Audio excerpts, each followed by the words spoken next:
অঙ্গরাজ্যে দুই ব্রাহ্মণ ভাই ছিল। এক ভাইয়ের নাম সন্ত এবং অপর ভাইয়ের নাম বসন্ত। তারা একে অপরকে অনেক ভালোবাসত। দুই ভাই অবিবাহিত ছিল।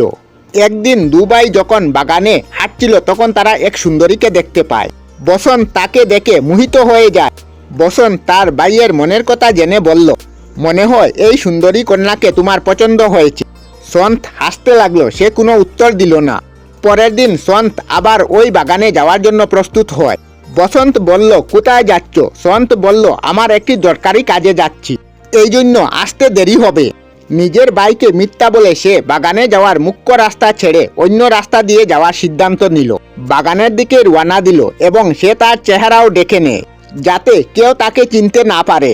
যখন সন্ত বাগানে পৌঁছায় তখন সুন্দরী হাঁটছিল। সে তার কাছে গিয়ে বলল, তুমি অনেক সুন্দরী। সে তাকে বলল, আমি অনেক কন্যা দেখেছি কিন্তু তুমি তার থেকে অনেক সুন্দরী।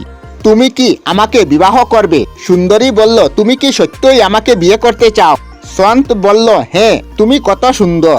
সুন্দরী বলল, আমি তো সুন্দর নয়, তুমি যে সুন্দরতা দেখছো তা আমার কাপড় ও গহনার জন্য দেখছো।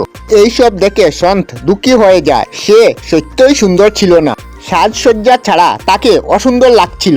সন্ত তাকে কিছু না বলে বাগান থেকে চলে গেল। পরের দিন বসন্ত ওই বাগানে যায় এবং সুন্দরীকে বিয়ের প্রস্তাব দেয়। সুন্দরী তাকে বলল, প্রথমে তুমি আমাকে সাজসজ্জা ছাড়া দেখো, তুমি আমাকে অসুন্দর দেখতে পাবে, এরপর বিয়ের সিদ্ধান্ত নেবে। তার আসল রূপে দেখে এবং বলে, আমি সুন্দর চেহারা পরোয়া করি না, সুন্দরতা তো অস্থায়ী, মানুষের মন সুন্দর হওয়া দরকার। তুমি অনেক সুন্দর মনের, তাই তোমাকে আমার অনেক পছন্দ হলো, আমি তোমার কোনো ধরনের অসুবিধা হতে দেব না। এই কথা বলে সুন্দরী প্রসন্ন হলো এবং বলল, আমি স্ত্রী রূপে তোমাকে সকল সুখ সুবিধা দেব। এই শুনে বসন্ত খুশি হয়ে যায়। তারপর সে ঘরে যায় এবং সন্তকে গিয়ে বলল, সে ওই সুন্দরীকে বিয়ে করতে চায় যাকে সে বাগানে দেখেছে। সন্ত বলল, সে তো দেখতে অসুন্দর, তুমি তাকে কেন বিয়ে করতে চাও? বিয়ের জন্য তো অনেক পাত্রী পাবে। সে তাকে অনেক বোঝানোর চেষ্টা করে কিন্তু সে মানল না। শীঘ্রই বসন্ত তার সাথে বিয়ে করলো। ওই সুন্দরী সত্যই অনেক সুন্দর ছিল। সন্ত বলল, ওই দিন তো তোমাকে অসুন্দর লাগছিল, আজকে এত সুন্দর কেন লাগছে? সুন্দরী হেসে উত্তর দিল, ওই দিন আমি জেনে শুনে মুখে রং লাগিয়েছিলাম এবং তোমার পরীক্ষা নিচ্ছিলাম।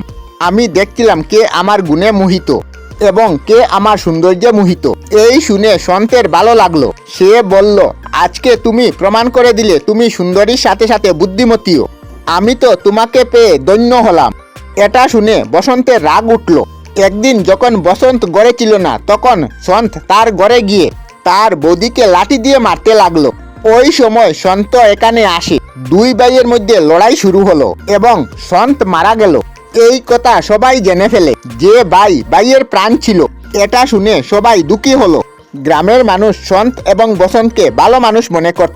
সন্ত এবং বসন্তের ভালোবাসার কথা সবাই বলতো ভাই যদি হয় সন্ত বসন্তের মতো।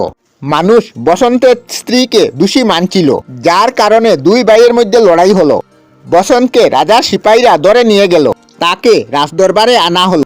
যখন বসন্ত রাজাকে সকল কথা বলল তখন রাজা ন্যায় করলেন। সকল রাজদরবারীরা ন্যায়ের প্রশংসা করল। তারা বিশ্বাস করত রাজা কখনো ভুল নির্ণয় করবেন না। সবাই তার ন্যায়কে মন থেকে মানল। এই গল্প বলে বেতাল বলল, বলো বিক্রম। রাজা সকল কথা শোনার পর বসন্তের জন্য কি নির্ণয় করলেন? রাজা বিক্রমাদিত্য বললেন, বেতাল। রাজা বসন্তকে কোনো শাস্তি দেননি। বিচার করে তিনি দেখেছেন এটাতে বসন্তের কোনো দোষ ছিল না। এই জন্য তাকে ইজ্জতের সাথে রেহাই করা হয়েছে, কারণ সে নিজের স্ত্রীকে বাঁচানোর জন্য এবং প্রতিধর্ম পালন করার জন্য তার হাতে এই ভুলটি হয়েছে। রাজা বিক্রমাদিত্যের কথা শুনে বেতাল বলল, তুমি একদম সঠিক উত্তর দিয়েছ, কিন্তু তুমি বললে আমি চললাম। বিক্রমাদিত্য বেতালের পিছনে পিছনে গিয়ে তাকে ধরে কাঁধে করে আনতে লাগলেন। রাস্তায় বেতাল 18 নম্বর গল্প আরম্ভ করলো। 18 নম্বর গল্প পরের পর্বে।